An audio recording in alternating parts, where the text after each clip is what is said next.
Hi, Leica Earthkeeper here from the Quantum Realm Institute, and I have John Davilla with me today. Hi, John. Hi, thanks for the invitation. If you like this video today and you want to learn more, you can tune into our website, which is www.theawakeningrealm.com, or just contact us through our phone, 574-226-6435.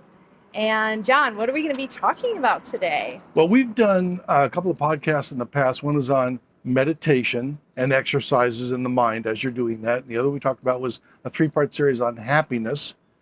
The third leg of the milking stool is two-way prayer.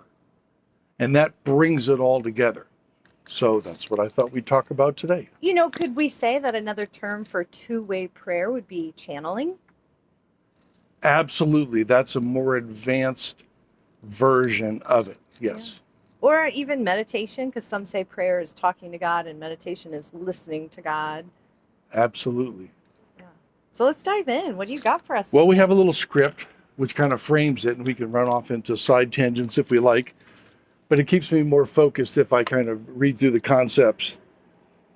The first is, we wanted to talk about loneliness as a header for this video. And the first idea is, as many Hollywood movies say, you are not alone. You came from heaven to be here.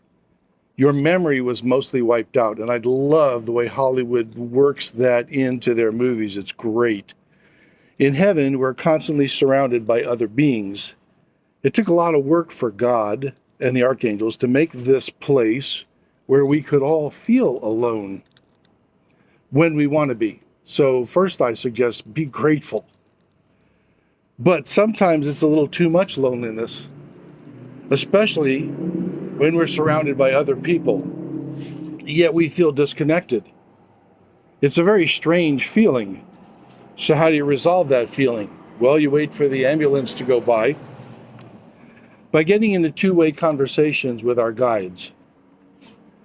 They're known by many names: guardian angel, the Holy Spirit, our higher self, saints, angels, archangels, ascended masters, Jesus, Mary, Joseph, and God, just to name a few of the common ones. Almost every religion teaches and promotes us having a conversation with them, but they usually do not spend much time teaching us how and how not to. Most people use the Santa Claus system. That is, you ask, and you wait for it to arrive in your driveway or in the kitchen. Here are some suggestions for building two-way communication system. First, quiet your mind. That's the biggest one. So you can hear a reply. Meditation. Be attentive to the reply. 2 is decide what you want to say or ask. This is the hardest one for me. Start with just one idea or question at a time. My suggestion is be honest. Ask the question that you really want answered. The one that's deep inside you, holding you back in life. Get ready for an answer that you may not expect. Or may not like. This is a big thing. We get answers and we think, well, that doesn't make sense. That doesn't answer my question. Not in the way you wanted it to be answered. It does not really matter who you address. They will direct the issue to the correct being. There are a lot of books that talk about all the archangels have specialties. Some are healing, some are protection. As St. Michael, the archangel is protection. It's not going to go to the wrong person. They're going to redirect to the right person and you'll get your answer. Be grateful. This is another big lesson. I was taught that when I was young to be humble. They're very busy, so don't expect much as an answer back. This is absolutely not true. Coming from people who do this, they have all the time in the universe. They can go backwards and forwards in time. That is not an issue. And they want to help. It's their job to help you learn and grow. That's what they're there for. Like in the movie Always, as the pilot died, Richard Dreyfuss, and he comes back as a guardian angel. His job is to teach another pilot. You don't do something for yourself at that stage. That's the system. Very well portrayed in that movie. I like that. They will not give you an answer you can't handle. That doesn't help anyone. Getting a reply is the biggest lesson you'll ever learn. Because once that starts working in your head, this opens a whole new universe, a whole new future for you. And once you understand and really feel this, no one can take that away from you. They can tell you a million times that doesn't work. Well, you know very well it does. The first thing in that category is raise your frequency. This was something I learned a few years ago that absolutely changed my life. All this time I had been doing it wrong.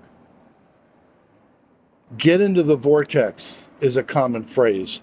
Keep a positive mental attitude. Keep the channel open for reply. They cannot come down to a negative level. If you're frustrated and you're in a rage or a rant or whatever, they say that to us to try to go down to that level makes it feel like our skin is on fire. They can't do it. That was a big thing for me. My life changed when I figured out that one or read about that one. Some replies, sorry. I just think that's so important too when we are losing our cool or we're in the midst of tumultuous energy to come back to our breathing, calm our nervous system, and get back to that vortex quantum field. And even so many movies portray it like It's a Wonderful Life. He's desperate, he's frustrated, he's angry, and he says, God, this is what I want. Why don't you answer me? They can't. He's got to wait until he snaps out of it in order for him to hear the reply. They cannot answer at that level. That was a big deal for me to learn. Some replies come right away, a quick yes or no. The most basic reply is a feeling in your gut. How many times in a Hollywood movie do you hear, oh, I got a bad feeling about this? Yeah. And in one of the books, they said, we'll test that sometime, you know. Should I go over there and shoot that dog?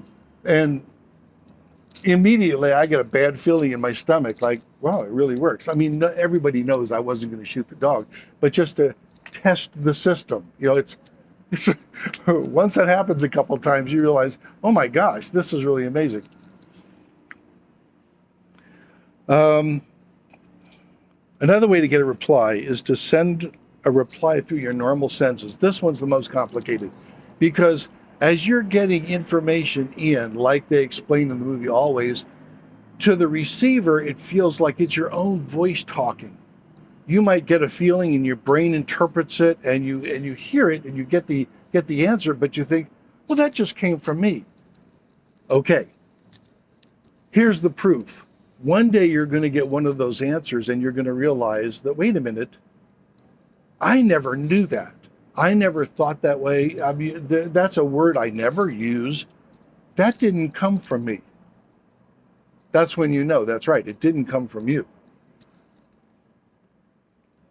Prayer without words. This is one that I learned just a few years ago, and it's a phrase that I had never heard of, never read in a book, but yet it's all over Google. Prayer without words says you can transmit and receive a packet. And in that packet can be anything you can sense. It could be pictures, it could be words, it could be phrases, it could be feelings. It's anything you can sense could be part of that packet. And you can transmit that, and off it goes. Many times you receive the answer back in the same split second, and it's answered. Here's the rub. You have to take that packet, and it takes me a couple of seconds, sometimes a few minutes, to what I call unwrap that packet. You start unraveling it in your mind and applying it and say, well, wait a minute. There's a picture here, there's feelings here, this is a very complicated answer back. I didn't expect this. Again, very impressive answer back. Also can come in dreams. Another person might say something out of the blue, and all of a sudden you stop and you go, wait a minute, why did you just say that?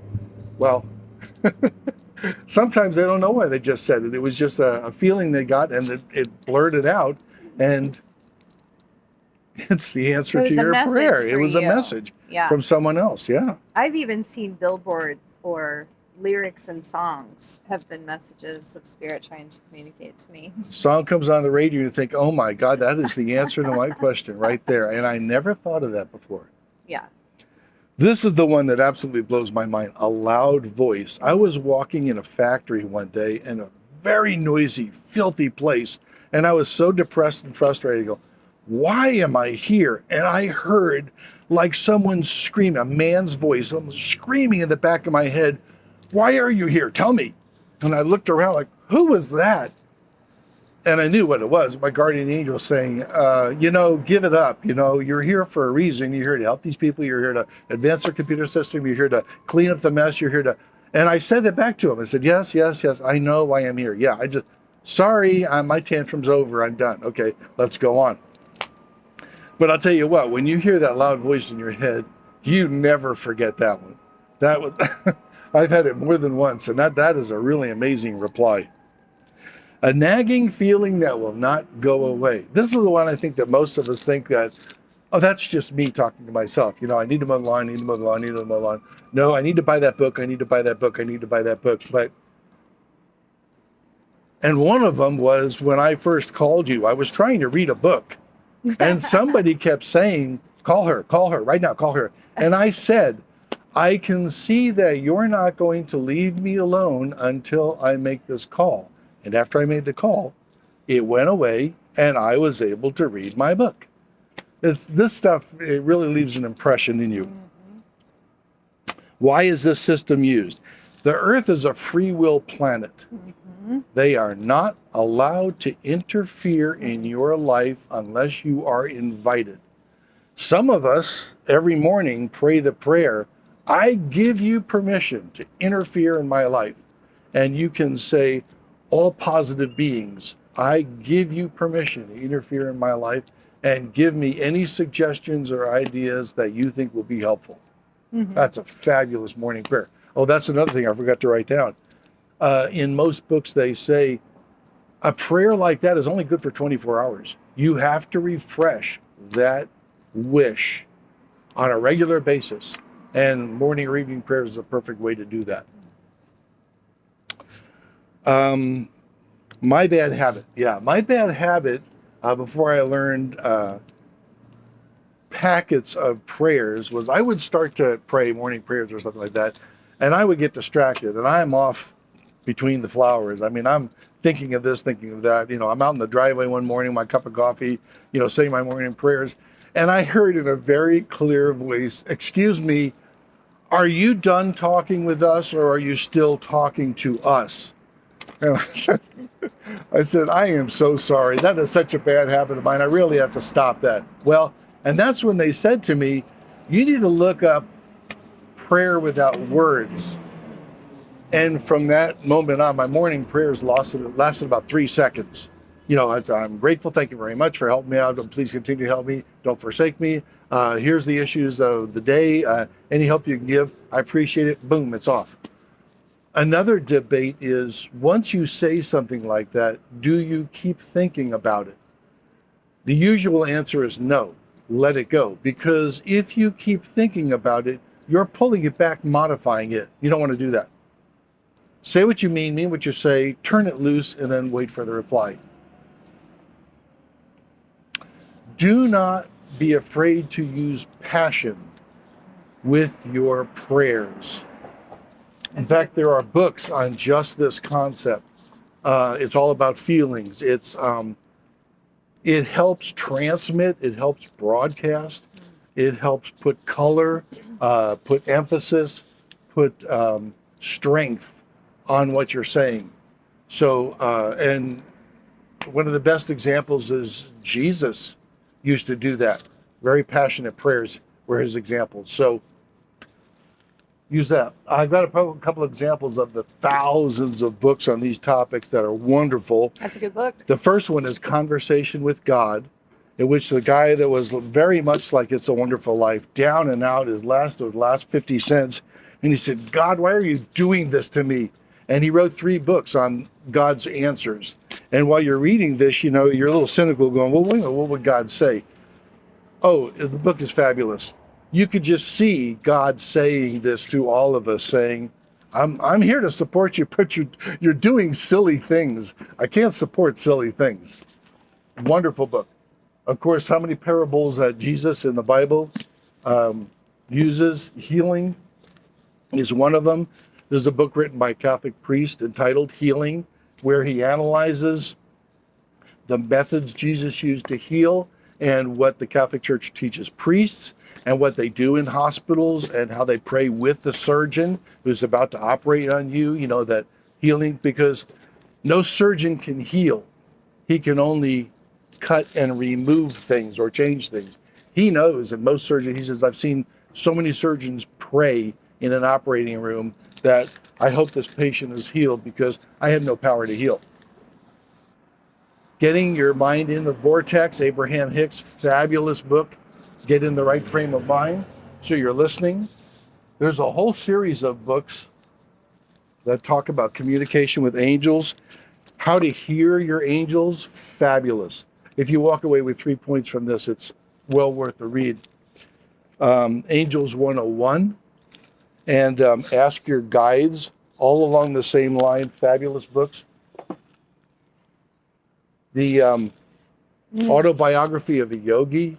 It's a big book, and there are so many examples of successful lessons to yogis being taught in India, and then he came to the United States to teach these lessons in the United States. Fabulous lessons. He has a great respect for Jesus and does a lot of research on what Jesus did in his style versus the style they're taught. Which Jesus did go to India. Training in India. There are many books on the time he spent in India. One of which is Jesus, an autobiography, where he talks about, this is what I was doing for 3 years while Mary was home waiting for me, and she finally decided I had died. So she kind of gave up, and one day I walked into the backyard and there she was hanging the laundry, and amazing. This one, Opening to Channel, is, I would say, the finale. As you feel like we have a two-way conversations, I'm listening to my guides all day long. They're always giving me ideas. Like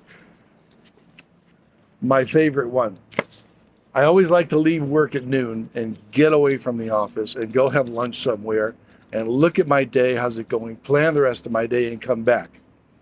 So a good example is I get in the car and I go, well, what do I want to eat? I think I want a Wendy's hamburger.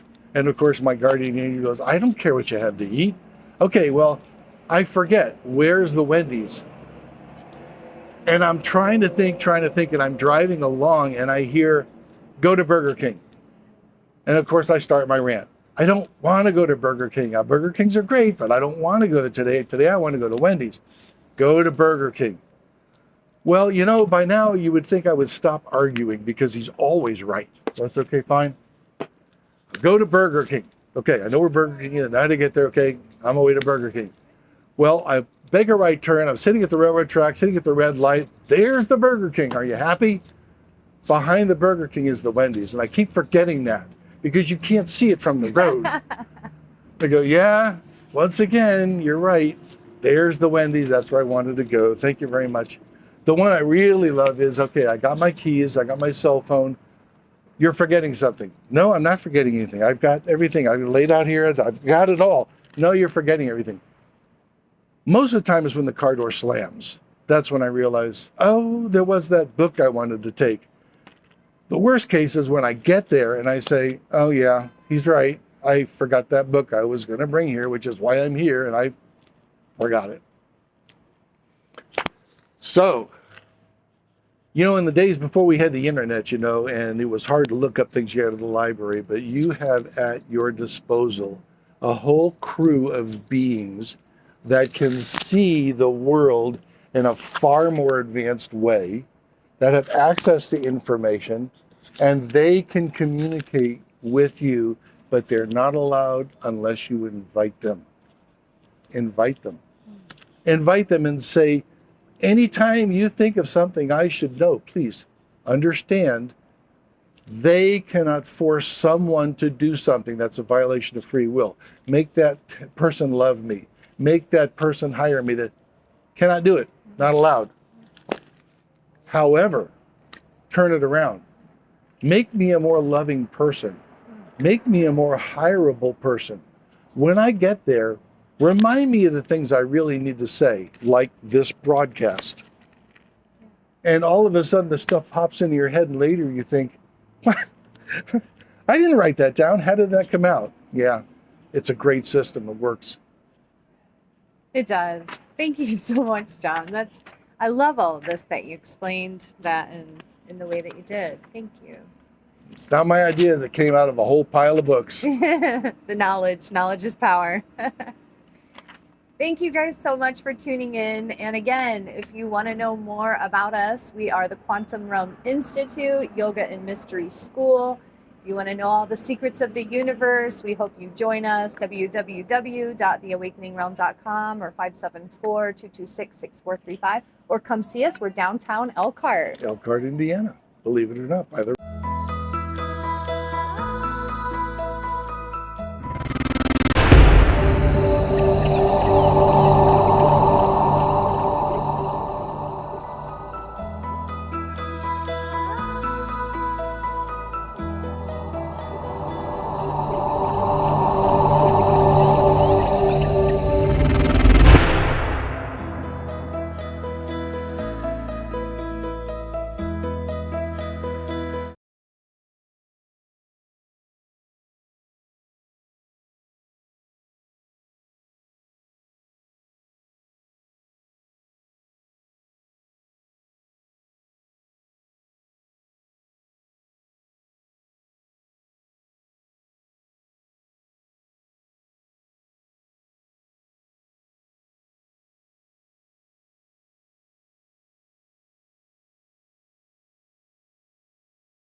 River. Bye, everyone.